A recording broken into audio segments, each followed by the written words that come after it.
With apologies to everybody who I suspect is everybody or almost everybody in this room who've heard all this before, anyone may use any mobile electronic device they have to transmit silently to the outside world what they've seen and heard in the inquiry. But only 10 minutes after the event which is being described. The purpose of that is to coincide with the video stream via YouTube, which is subject to a 10-minute delay. The devices may not be used for recording proceedings or taking photographs. As you entered the hearing venue today, and again this afternoon, you were required to agree to an order restricting onward transmission or communication of information set out in an annex, which you were shown on entry to the hearing room.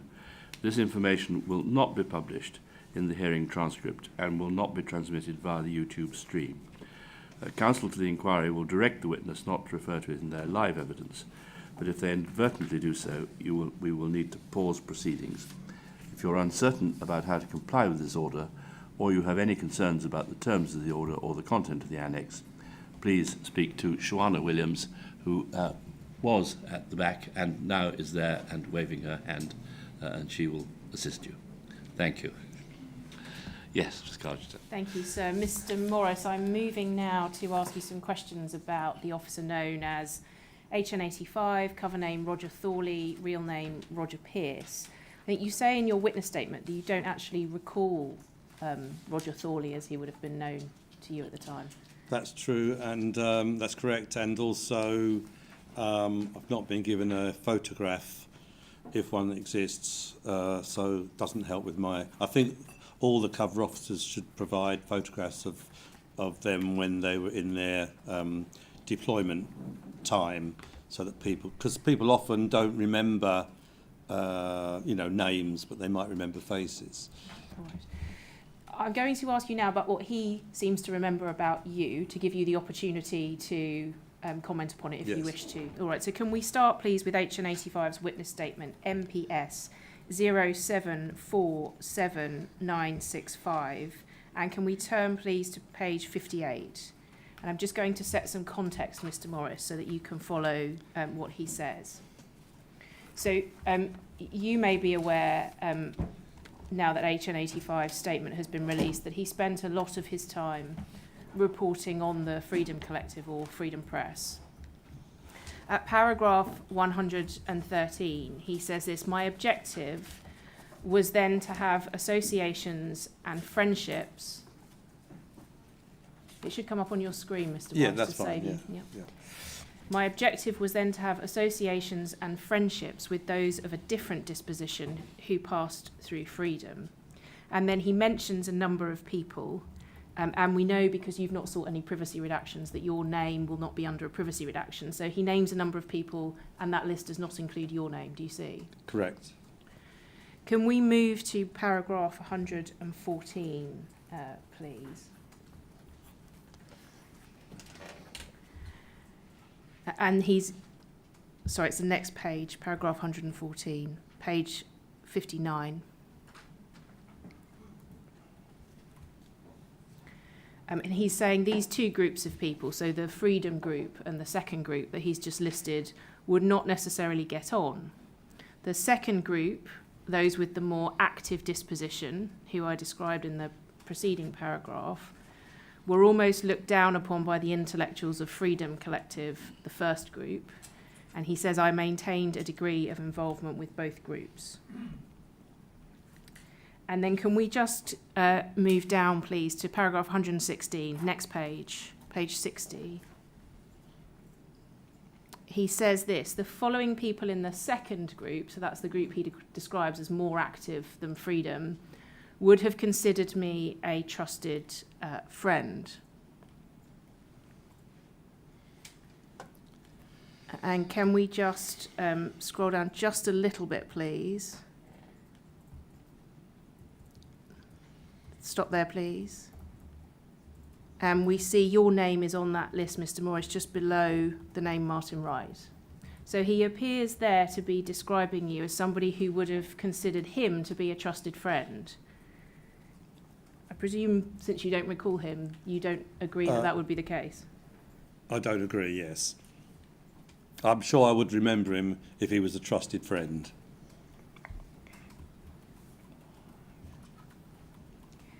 Can we just scroll back up then, please, to 113? Can I just say before Yes, you sorry. leave that page? Yes. I know we're going to talk about Stop the City protests. Yes. Sorry, no, scroll down to where I was. Yes, it. 117 paragraph, first point, Ian Bone, and he says, he has contacts with Ian Bone. He was the key figure in Stop the City. As far as I know, Ian Bone wasn't even involved with Stop the City at all. So I think this is an example of poor quality reporting by this officer. Right, so you're saying that recollection that Ian Bone was the key figure. I don't recall him That's being wrong. involved at all in Stop the City. Thank you. Can we go just back to paragraph 113 that we looked at? I do know Ian Bone and I respect Ian Bone, but otherwise I wouldn't know that he wasn't involved. But Yeah, I know that he wasn't involved. Just going back to when Roger Pearce started at paragraph 113 to describe this, what he refers to as the second group of a different disposition. Just a bit further down that paragraph, around the middle of it, he says that's this second group, were drawn to other groups and causes. For example, the Brixton riots, the Autonomy Centre, a radioactive project. I think that means it's a radio project rather than anything nuclear. They started putting a bomb-making booklet out rather than the Anarchy Collective or the London Workers' Group. You were associated, weren't you, with the London Workers' Group? And the Anarchy Collective, although that would have been earlier, the Anarchy Collective in the 70s, yes. Right. Sorry, what's the question? I mean, I don't know what this group is that he says is the second group. I'm not aware of there being an organised group involving these people that he's named. Fine. Were you so the people whose names we can see, to what extent were you an associate or friend or have any connection with their the names? with I the recognise, but I can't help you with them being some kind of organised group. All right. I wasn't asking you about that so much, just simply setting the context for what he says he recalls of his relationship with you. Do you follow? So he seems to be suggesting that you're potentially part of the second group later on by listing you in a paragraph 116. Yes. And I'm just exploring with you whether you meet the description that he gives of the second group here, which is that they were drawn to certain groups rather than the Anarchy Collective or the London Workers' Group.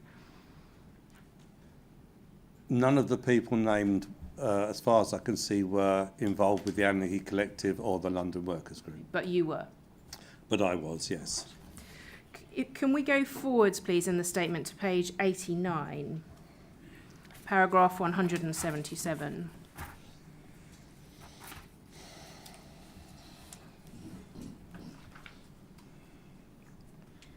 This is the section of his statement, we'll come back to it, where he's talking about the Stop the City demonstrations, all right? Yes. And at paragraph 177, he says this of you: in terms of my personal relationships with the individual organisers of the demonstration, I would say I was close with Gilliland and McCabe and had an arm's length relationship with Dave Morris. Do you see that? Yes. Again, I can't recall any relationship I had with Roger Thorley, as he was known at the time. I'm sure I bumped into, if he was around, I'm sure I would have bumped into him occasionally, but that's not the same as a relationship. And in terms of the Stop the City demonstrations, I'll come back to the detail, but you don't remember him particularly being involved in that either? No, and nor the other named people in that sentence either. You don't remember them being involved in organising Stop the City? I don't recall them being involved. The minutes of all the planning meetings of Stop the City are a matter of record, and they're in some of the documents. And they were open meetings involving 60, 70 people each time. And I don't recall those other two attending those meetings. They may have done, but... But you didn't consider them to be necessarily part of it? Well, he calls them the individual organisers of the demonstration. I'm no doubt we're going to come on to this in a minute anyway. Yeah, you don't remember that? Those No. people matching that description. What I want to ask you, before we come on to Stop the City, I want to Can I ask... do say that he does say somewhere in his statement that that his what's the word, recollections of Stop the City were all second-hand. Yes, we'll come on to that. Yes.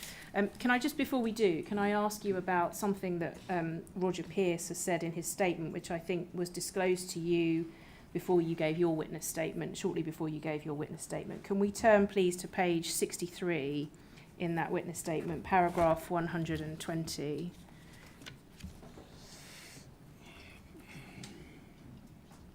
And Mr. Morris, he's speaking here again about what he refers to as his second group.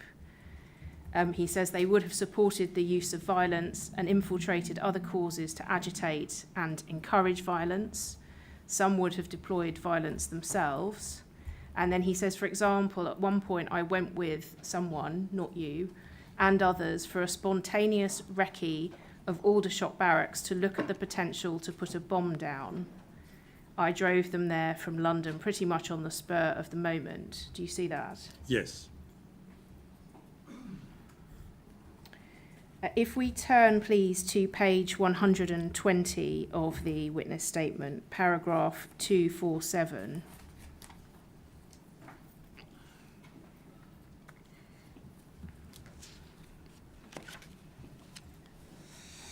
He mentions that again. He says, the only circumstance in which I was drawn into helping in wrecking bomb sites was in relation to Aldershot, which I have described above. And here he says, I went to Aldershot with Dave Morris, someone else, and possibly one other man. We were in my car. There could have been 4 or 5 of us, but I only recall those 2 names. I think you've denied vehemently in your statement that you ever went on any such trip. Is that right? Yeah, it's a load of rubbish. Were you ever, to your recollection, in a car with HN85 driving even in that area? I cannot ever remember going in a car with him or anyone that could have been him. I don't believe I've ever been to Aldershot, and I certainly would never have been recceing a place for whatever he's accusing me of. Right. So, yes, sorry, Jimmy, I did make some notes about this. Hang on. Yeah, sorry, do carry on. I'm just going to ask you to look at another document that the inquiry has found. Are we going away from this incident? No. Oh, no, okay. The inquiry has found a document within security service files, UCPI 029060.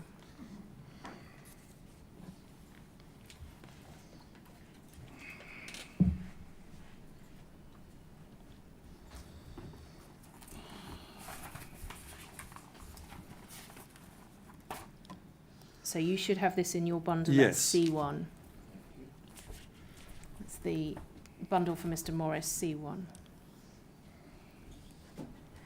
Now, the context, before I show you this document, Mr. Morris, just so it's clear, I think you've been told, but so that it's clear when I question you, that the inquiry has not located any contemporaneous intelligence report reporting a trip to Aldershot to recce a bomb site. What the inquiry has found is this document in a security service file, and it is dated, we can't see it on the screen, but it's dated the 30th of December of 1983. So it's towards the end of HN85, Roger Pearce, Roger Thorley's deployment, not at the end, but further towards the end. And it's a meeting, just to give context, between him and the security service, as we see at the top, to discuss his area of deployment. Can we please zoom in on paragraph 9 of the document?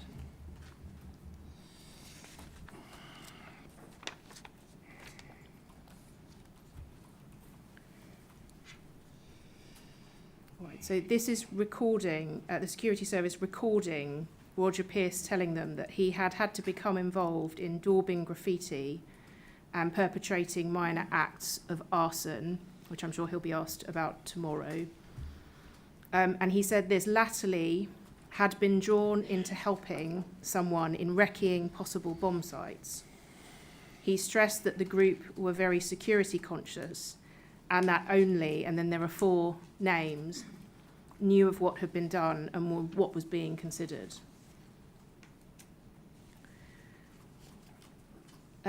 You know, and I'm able to say, because agreement has been reached, although the document doesn't reflect it, that your name doesn't appear under any of those redactions. Correct. Do you see?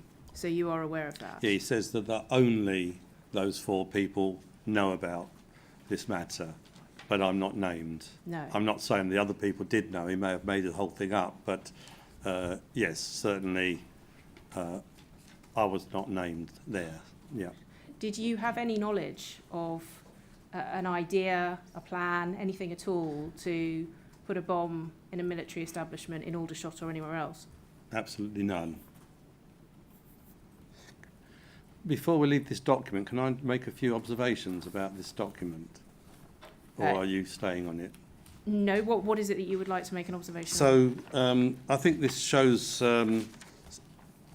something, an insight into the reporting of Mr. Pierce. So if I just mention a few quotes from it. So in paragraph 3, Mr. Pierce stressed that progress in the anarchist scene was almost entirely dependent on personal relationships and personal contacts, and that isn't actually true.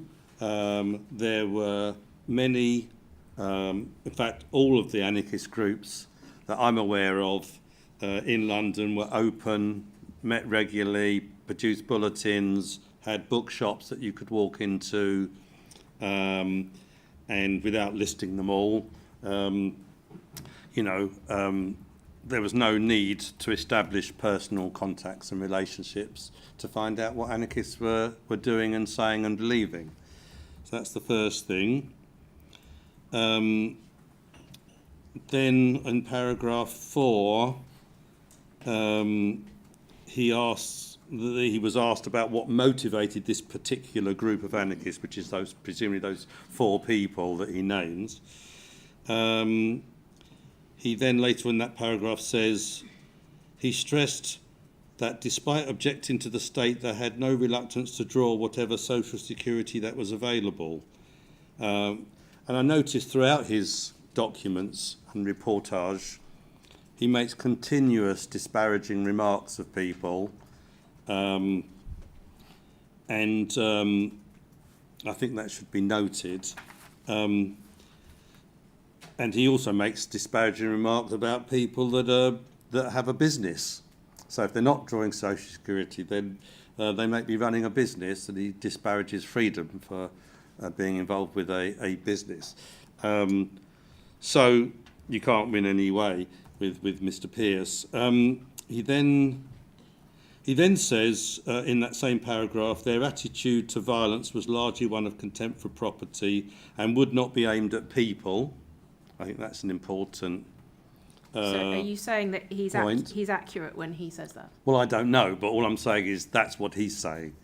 And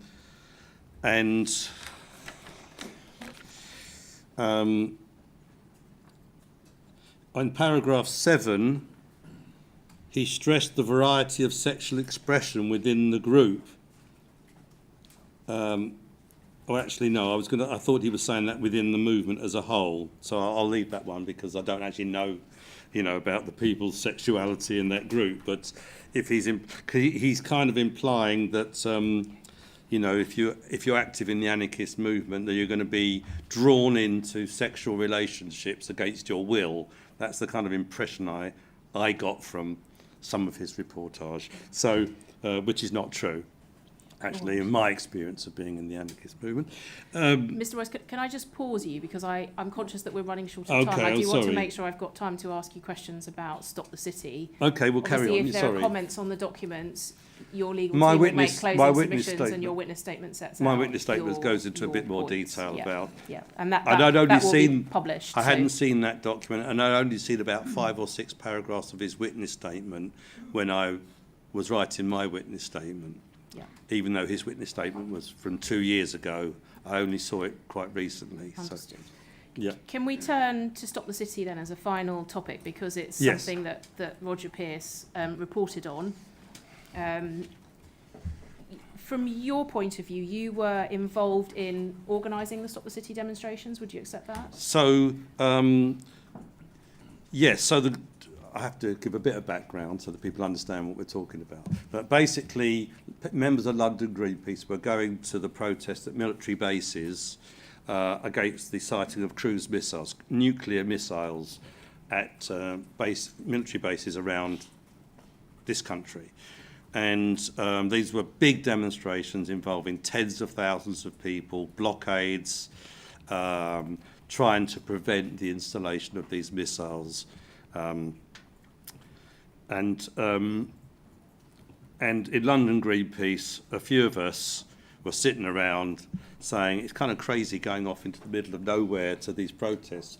You know, surely there's somewhere in London we can have relevant protests, and we thought the City of London would be a good place to have protests against militarism and the arms trade, because we felt that the arms trade was a source of massive profit from financial institutions and So banks. that was the link to the city. That was the link to the... So we called on that movement that was protesting against the military bases to have protests in the City of London. And can we put up, please, it's a report from Roger Pearce, UCPI 019402.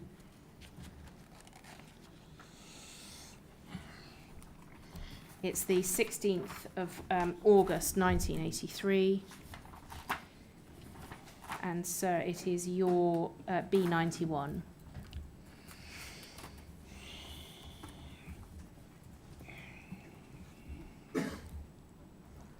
So in paragraph 3, Mr. Morris, you are described as the prime mover behind a Stop the City event planned for September of that year. Do you agree with that description No. of you? Why No. not? Why I not? think I was one of a small group that suggested the idea, but all of the event was organised through open planning meetings involving at each of those planning meetings 50, 60 or 70 people. It was all minuted. There was a whole range of working groups that were doing different things to prepare for the event. So it was an event that was organised, if you like, horizontally, rather than being directed in any way by a small group. Put another way, if you hadn't been there, do you think the event would still have happened if you hadn't been involved? Would the idea have ever happened? Would the event have happened? Yeah, I don't see why not. The way that it's described in this paragraph, just looking at this report, is that you had displayed your characteristic energy and enthusiasm in summoning up widespread support. And it says the greatest interest to date appears to have emanated from the loose-knit libertarian and environmental groupings rather than the violent anarchist hardcore. To what extent do you agree with that description? Well, I'm not sure I agree that there was a violent anarchist hardcore. Do you agree But that... I think it was certainly pitched, it came out of the anti-militarist movement and the protests at the military bases, and it brought that character with it, I think, which was, largely from what you might call the peace movement. Can we just go down to paragraph 5 of the report?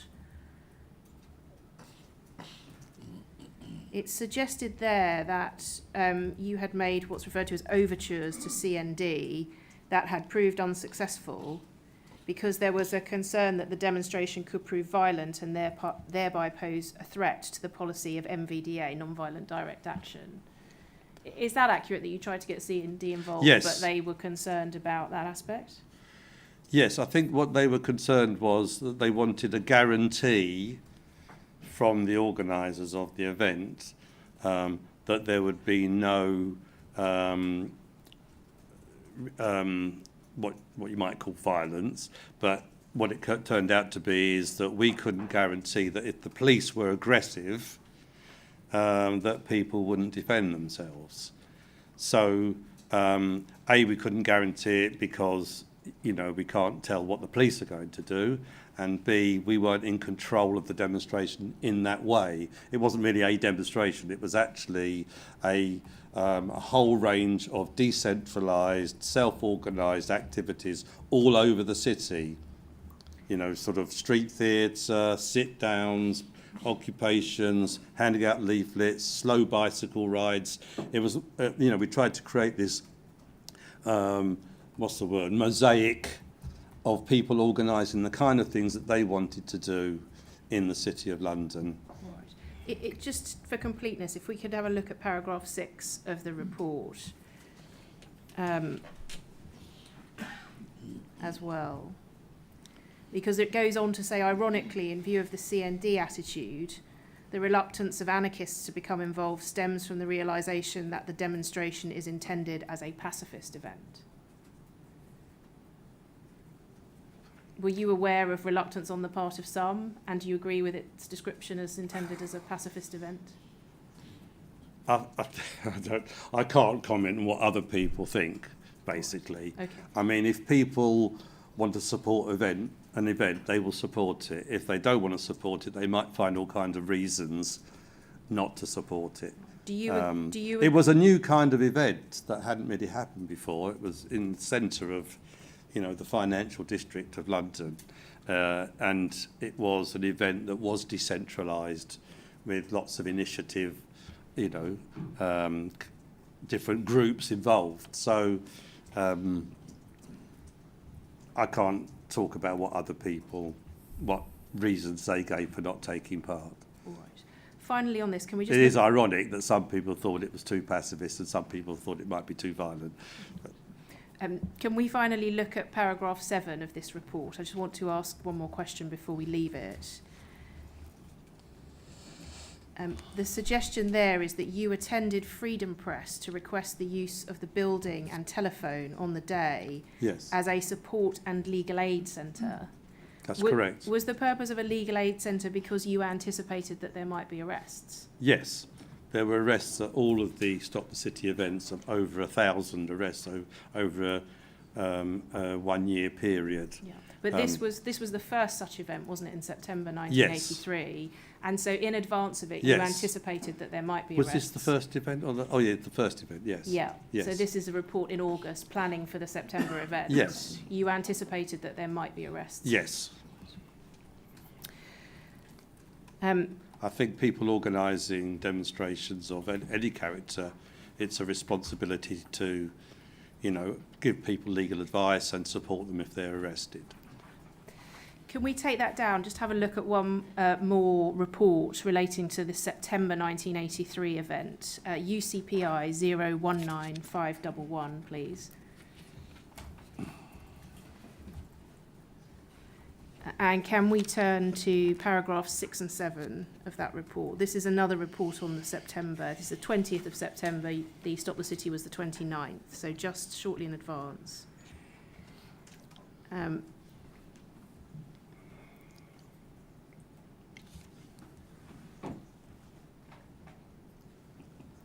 And we see here again a description of the demonstration intended by the organisers to be a peaceful festive affair, with the emphasis firmly on symbolic activity designed to confirm the city's involvement with the war machine. Do you see that? Yes. And then paragraph 7 refers to anarchists expressing no support for the peaceful intentions of Morris and the like. Do you see that? So it seems to be recording that your intentions were peaceful, but it may be that others were not. I can't talk about others' intentions, but the intentions of the people that were involved in organising the event at those planning meetings are all minuted. And in fact, Mr. Pearce appended some of the minutes of the planning meetings with his reports, so he should have been well aware of the character of the event. Can we turn to a different report now? This one in March 1984. So just to set the context, I think there was a Stop the City in September 1983. Yes. Another in March 1984. Yes, 3,000 people attended the one in March 1984. Okay, and that's the 29th of March 1984. Is Correct. that right? And so if we look, please, at UCPI 020891.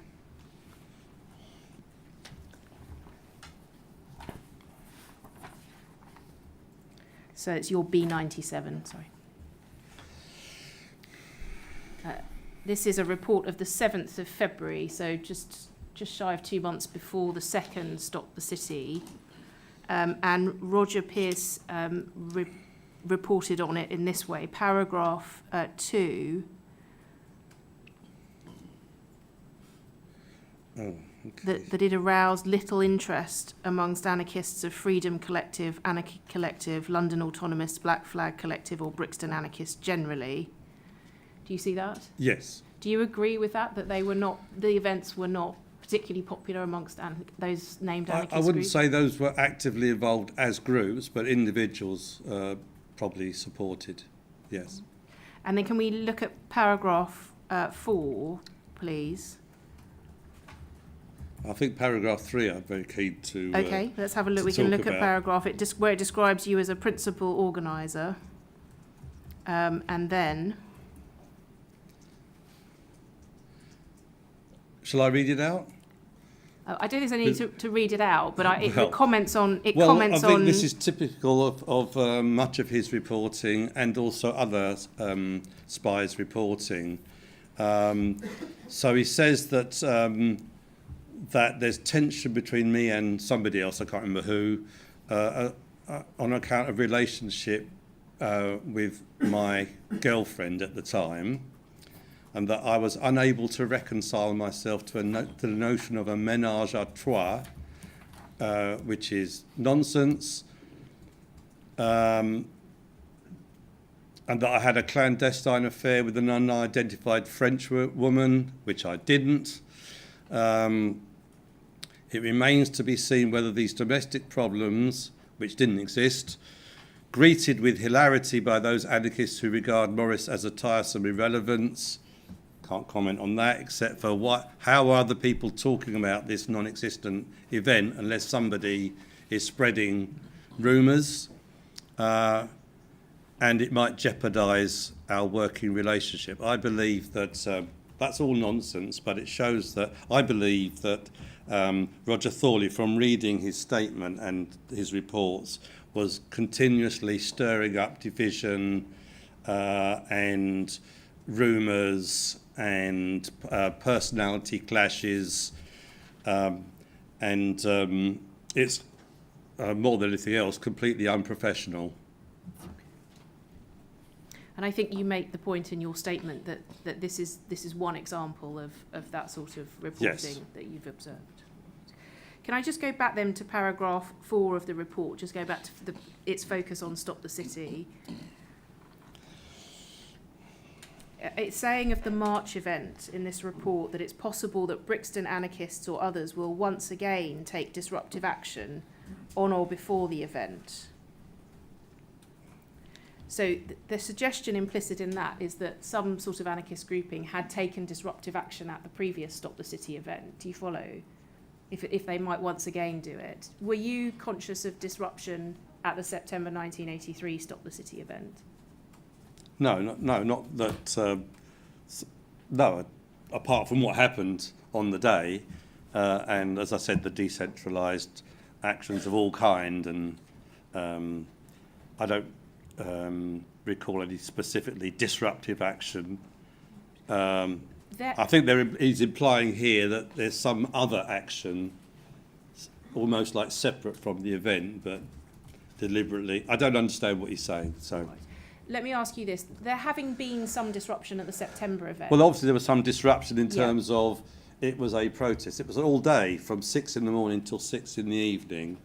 There were sit-ins and occupations and all kinds of things were happening, but largely it was entirely peaceful.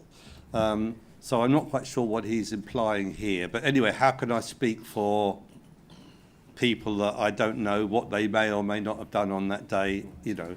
Put that reporting to one side. Yes. The question I've got for you is, there having been disruption at the September event, did that give you any pause for thought about repeating the Stop the City events? Were you concerned about disruption in the later events that you had a hand in planning? I think the event in March was bigger, had more impact, but it was pretty much the same in character as the event the previous September. I'm going to ask, please, about one other report in relation to Stop the City. This is UCPI 028566, please. And so this is your B99A.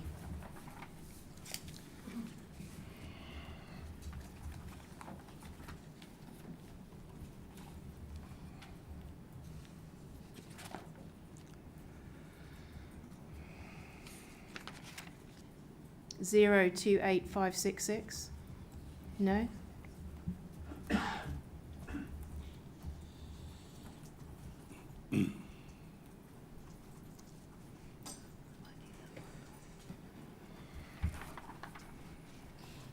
I'll just see if I can find you a hard copy, Mr. Morris. Oh, sorry, We can do it that way, don't we? I think they're having trouble putting it up on the screen. The screen's gone blank, yes.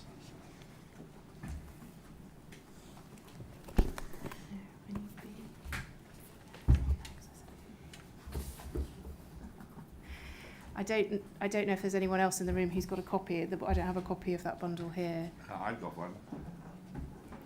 Or am I? Thank you.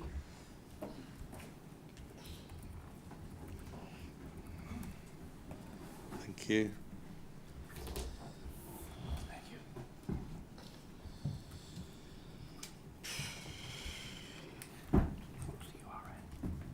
I'll just repeat it for those who are following if they've got access. It's UCPI 028566.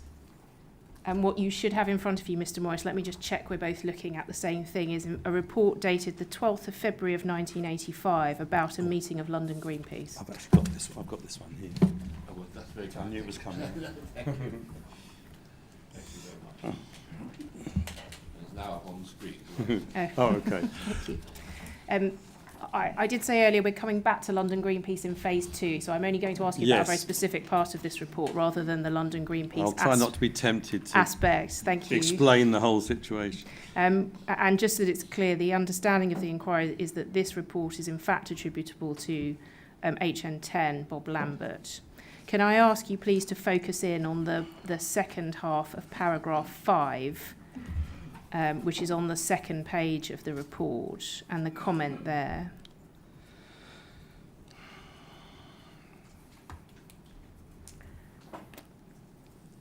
And the final part of paragraph 5 says this, that your detractors see this, that's to your attitude to some McDonald's, activities to do with McDonald's, all right, see this as another example of what has happened repeatedly on Stop the City demonstrations. Whilst Morris, the main instigator, has kept out of trouble on the day, many younger elements fired by his propaganda and excitement have ended up in court facing serious charges. So describing you effectively as instigating action by younger, particularly younger people, and leaving them to get into trouble for it. What do you have to say about that? Well, first of all, it's complete nonsense, which I'll go through in a minute. Secondly, it's a slur. It's a slur, an insult. And going through this paragraph,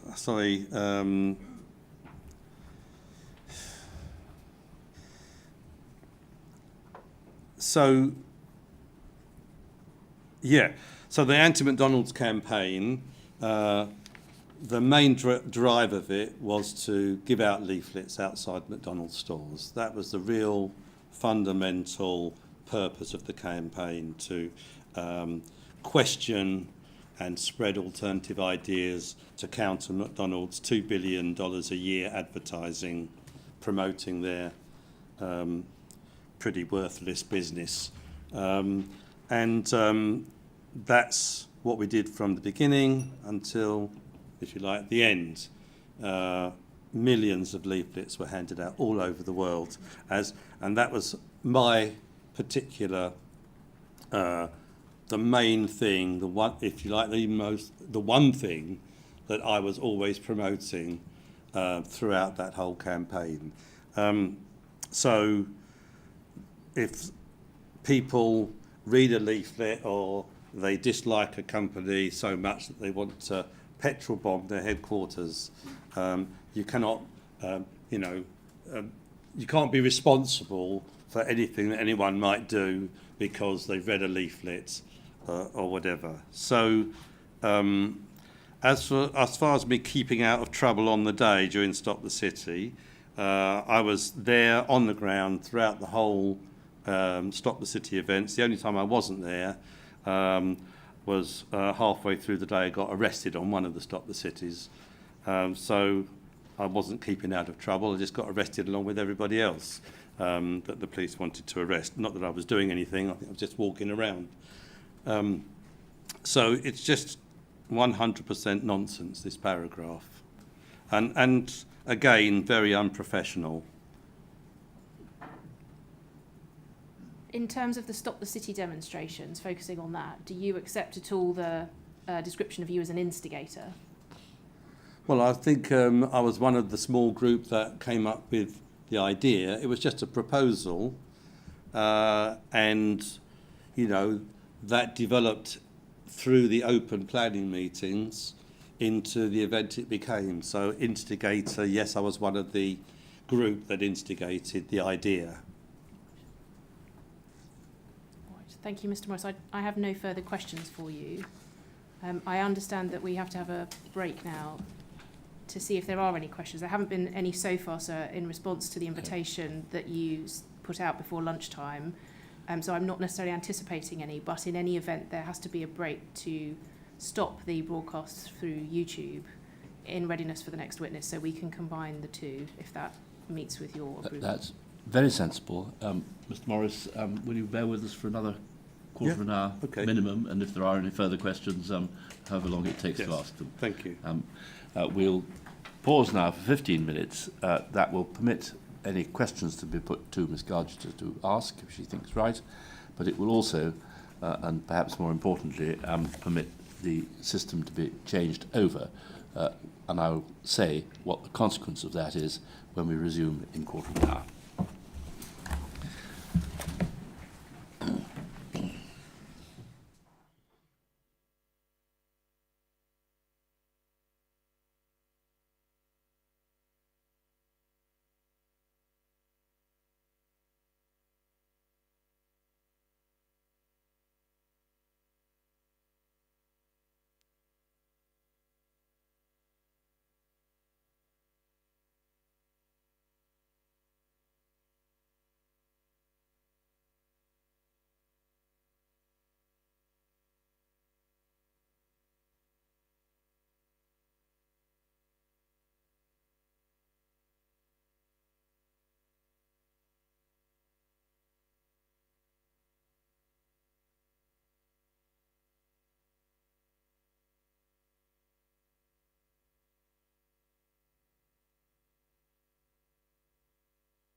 So I will just confirm that there have been no suggestions, so no further questions from me as counsel to the inquiry, but I understand that Mr Wood, on behalf of Mr Morris, would like to ask some questions. Yes.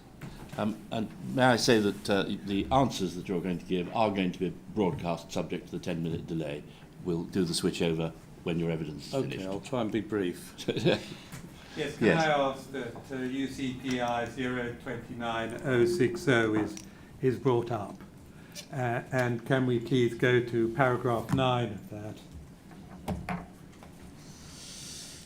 Yes, it's paragraph 9 that we've seen before, and I just want to ask you 2 questions about that before dealing with one short topic. I think various names in that paragraph have been deleted.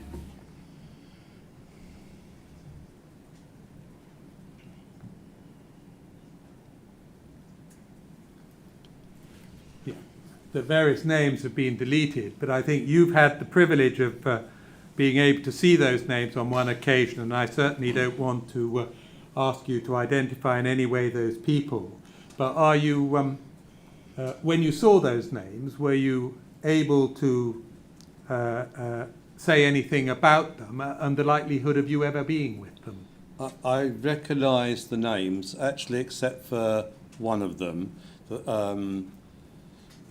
I recognise 3 of the names, but I've never been involved in a group involving those people. Okay, so you've never been involved in a group, and just help me with this. Did they live anywhere near you, or any? As far as I know, well, I don't know where they all lived, but I lived in North London, and I think the bookshop that Mr Pearce was associating them with was in South London. I did used to go and visit there sometimes because they used to have Sunday afternoon meals for people to socialise, and of course it was a bookshop with interesting magazines. I think they had a good international selection of magazines. So, but I was never in a group with any of those named people, as far as I can recall. Have you ever, so far as your knowledge is concerned, been concerned in any action at all with those 4 people? I can't recall any action, no. Thank you very much. Then I'm going to ask, please, that UCPI 0... Oh, yes, and what were you doing in 1983? So in 1983 I was, well, which day? No, Well, I mean... it's dated December of 1983, Yeah. that, Well, and it talks about it having happened Yes. beforehand. Was there So any Stop the particular... City. So in 1983, my main activity was Tottenham, was the Claimants Union, which I think at that stage we hadn't started Tottenham Claimants Union. I was involved with Haringey and Islington Claimants Union, and I was pretty much focused on my local community. But in terms of my, if you like, wider strategic activity, I was heavily involved with Stop the City. I just joined London Greenpeace that year, and because that was a way of expressing my concern about the environment and about corporations generally, I was involved with Stop the City. That was Thank my you. main activity. I'm going to just ask you some questions about Tony Williams, if I may, concerning his taking of positions as secretary and treasurer. And you were asked some questions about whether and to what extent he may have volunteered for or not volunteered for those positions within the organisation. Can you say anything about, first of all, whether people are in any way pressured into taking those kinds of positions? No, definitely not. I mean, they're not pressured in terms of, you know, often a group struggles to find, a community group or a small group struggles to find officers, you know, but nobody would be pressured, but there may have been, come on, someone's got to be the next treasurer or the next secretary. But it would definitely be a voluntary decision, either way. And you're unable to say whether they were taken with any enthusiasm or not? No, can't remember. Well, then I want just finally to ask that UCPI 014228 is put up, please. This is a document from, I think, the 1980s, and I'm going to ask that you turn to paragraph 3 and read paragraph 3, please. It says the LWG are an open group with no formal membership. Any person is welcome, provided they are non-party builders, believe in autonomous workers' groups and a non-hierarchical government. The purpose of the group is to attract a larger number of workers who will be given advice on the formation of autonomous groups at their factories and workplaces. That's correct. That was 1980. Does that fairly represent... I think that's a good summary, yes. Yes, thank you very much. I'm just going to pause. Is there anything else? No, thank you very much. Sir, do you have any questions? No, thank you. Mr. Morris, you've said, and I anticipate that you will give evidence again in phase 2 of this part of the inquiry. May I express my gratitude to you for the care and trouble that you've taken in dealing with the inquiry's questions, in providing evidence and information to the inquiry. It is very much appreciated, and we will meet again in the not-too-distant future. I look forward to it. Thank you. Thank you. Now,